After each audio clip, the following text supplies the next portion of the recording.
Hello అందరికీ. ఈరోజు నా వీక్ ఆఫ్. ఇంతకుముందు చెప్పినా కదా వీక్లీ వన్స్ నాకు వీక్ ఆఫ్ ఉంటుందని. 6 రోజులు పని చేస్తే ఒక రోజు వీక్ ఆఫ్. మోస్ట్ వీడియోలోనే నేను వీక్ ఆఫ్ రోజే తీస్తాను. అయితే నేను పని చేసే 6 రోజులు నేను పోయేస్తాను కదా, నేను ఇంట్లో ఏం పని ముట్టను చెయ్యను. మా అమ్మ చేసుకుంటుంది, ఇంట్లో పని చేస్తుంది, నాకు అన్నం మా అమ్మ వేసి ఇస్తుంది, నాకు బాక్స్ కూడా పెడుతుంది. మా నాన్న కూడా నేను లేచేసరికి నాకు హీటర్ పెడతాడు. అందుకే ఈ ఒక్కరోజు వీక్ ఆఫ్ రోజు ఒక్కరోజు మాత్రం మా అమ్మల కోసం ఏదైనా చేయాలని నేను యూట్యూబ్లో సెర్చ్ చేసి మరి వాళ్ళు తినడానికి పని వేసేసరికి, ఒకవేళ ఇంటికాడ ఉంటే ఇంటికాడైనా తినడానికి ఏదో ఒకటి చేస్తా. ఇంకోటి మా అత్త కూడా ఉన్నది కదా అని ఏదో ఒకటి రెసిపీ తినడానికి చేస్తా.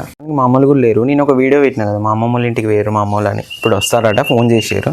ఇప్పుడే రైస్ పెట్టిన, కర్రీ కూడా పాపం వాళ్ళ కోసం చేస్తా. అంటే కర్రీ వెజిటేబుల్స్ లేవు కానీ వాళ్ళే తీసుకొస్తారు. వాళ్ళు వచ్చినాక వాళ్ళు కొంచెం తేడా చేస్తారు కదా, వాళ్ళ కోసం నేనే వంట చేస్తా యూట్యూబ్లో చూసి. నాకు వచ్చు కానీ చేస్తా. నాకు అప్ అండ్ డౌన్ ఎంత ఇబ్బంది ఉన్నా, వానల బురదలు ఎంత ఇబ్బంది ఉన్నా కానీ నేను మా అమ్మ నాన్న కోసమే అక్కడ రూమ్ తీసుకోకుండా మరీ చచ్చిపోతాను. ఎందుకంటే నాకు వాళ్ళంటే బాగా ఇష్టం.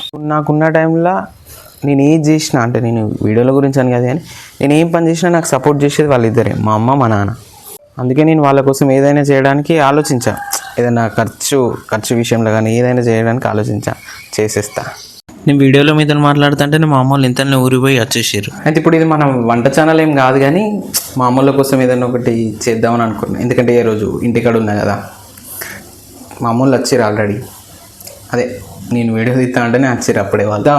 నేను వచ్చేటప్పుడు కొన్ని ఫ్రూట్స్ కార్న్ తీసుకొచ్చిన, అదే దాన్ని ఏమంటారు కంకులు తీసుకొచ్చిన. మా అమ్మ వచ్చినాక ఒలిచింది. ఇవే మా అమ్మని అడుగుదాం, ఇవి మరి అంటే ఇవి మక్క గారెలు చేద్దాం అనుకుంటాను మిక్సీ బట్టి. మా అమ్మని అడుగుదాం, ఇలా చక్కెర వేద్దామా కారం వేసి చేద్దామా? ఇచ్చుకో మా చక్కెర వేసి అయినా కారం వేసి అయినా.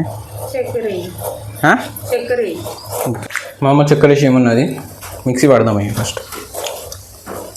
బజ్జీలకి అవి ఎంత హెల్దీ కాదు కాబట్టి ఇందులో ఫైబరు విటమిన్స్ అండ్ ఇది ఐస్కి కూడా మంచిది.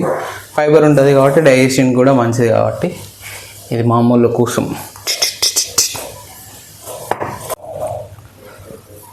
మా అమ్మ కారం వద్దన్నది కాబట్టి మనం ఇట్లా ఫస్ట్ షుగర్ యాడ్ చేసుకుందాం. కొన్ని కనబడట్లేదు కదా, టిక్కీ కనబడ్డా.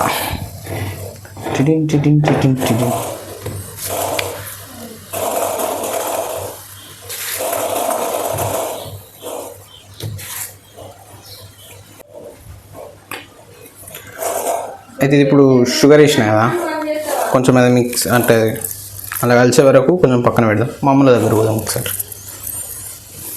ఏం తింటలేదా అమ్మమ్మ? అంటే అన్నం కూడా తింటలేదా?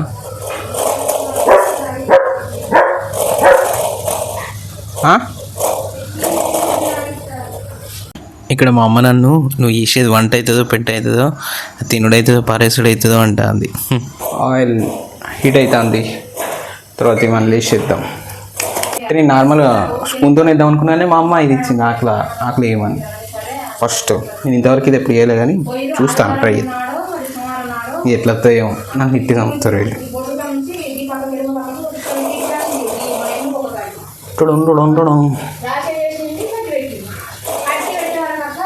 కూరంగా హీట్ అవుతుంది ఆయిల్.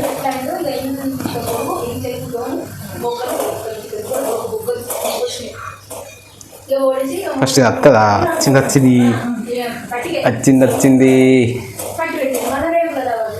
పోయింది, బా ఇచ్చుకపోయింది, స్మాష్ అయింది అందులో మొత్తం. నేను ఇంతకుముందు వీడియోలో చెప్పినా కదా నాకు కొంచెం కుకింగ్ వచ్చని. చిన్నప్పుడు మా అమ్మ సిక్ అయినప్పుడల్లా నేనే చేసేది. ఇంకోటి ఏంటంటే మా అమ్మకి స్నాక్ చేసుడు కూడా రాదు. అందుకే నేను తినబుద్ధి అయినప్పుడల్లా యూట్యూబ్లో చూసి నేర్చుకున్నాను. చిన్నప్పటి నుండి మా అమ్మ తెప్పించి ఇంట్లో ఆడోళ్ళు ఎవరు లేరు, నేను మా అన్నయ్య మా తమ్ముడు. మా అమ్మ ఇల్లంతా పనిచేసి బయట పనిచేసి వచ్చేసరికి అయిపోయేది. అందుకే నేనే నేర్చుకున్నా చిన్నమెల్ల. ఇప్పుడు మా అన్నయ్య ఉంటే నన్ను అనేటోడు, ఫుడ్ ఎందుకు వేస్ట్ చేస్తాను బయట పడేసుడు అవుతుంది అని. వాడు అన్నట్టు కొన్ని వేస్ట్ అయినా వాడు కూడా తినేది కొన్ని. ఇవి మా తాతల ఫోటో కాడ ఒక 2 పెట్టి మా అమ్మలకి ఇచ్చి మా అత్తకి ఇద్దాం. కొంచెం గట్టిగా అయినాయి, నిజంగానే కొంచెం గట్టిగా అయినాయి కానీ టేస్ట్ ఓకే. మా అమ్మలు తిన్నారు, మా అత్త కూడా ఇచ్చిన. ఇట్లా నా వీక్ ఆఫ్ ఇట్లా గడిచిపోయింది. Next video thank you for watching.